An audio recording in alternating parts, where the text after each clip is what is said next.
एक दिवस वाढवले ना, मग तर नंबर कमी 2 दिवशी एका दिवसामध्ये विषय काय झाला त्याची मतदारसंघामधल्या मराठ्यांचा सरसकट नांदेड जिल्ह्यातल्या सगळ्या मराठ्यांचा रोष भयानक वाढला आणि आपण जर सभागृहामध्ये जर बोललं नाही तर अजून रोष वाढला. त्यांच्या रोषाला समोर जावं लागतं. येणाऱ्या काळामध्ये आपल्या नोंदी पण कमी आहेत, आपल्या नोंदी पण कमी आहेत. महाराष्ट्रात सगळ्यात कमी नोंदी नांदेड जिल्ह्यात आहे. 1700 नोंदीमध्ये आपला नांदेड जिल्हा जातो.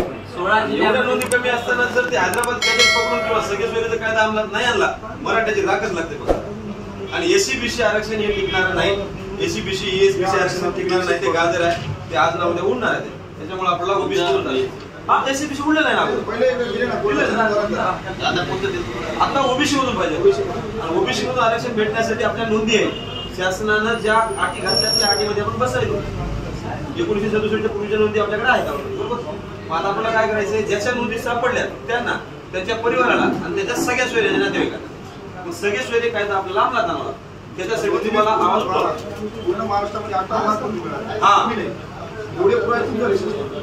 58 लाखाच्या 58 लाखाला जरी सर्टिफिकेट द्यायची आणि त्याच्या सगळ्या सोयऱ्याला दिलं तरी महाराष्ट्रातल्या मराठ्याचा सरसकट प्रश्न नाही. 100% तुम्ही बोला. हात जोडून विनंती आहे आमची. तुम्ही जर बोलले नाही तर मराठा समाजाच्या रोषाला समोर जावं लागेल. आपल्याला गावागावात बोलू नाही. प्लीज हा फोटो घ्या.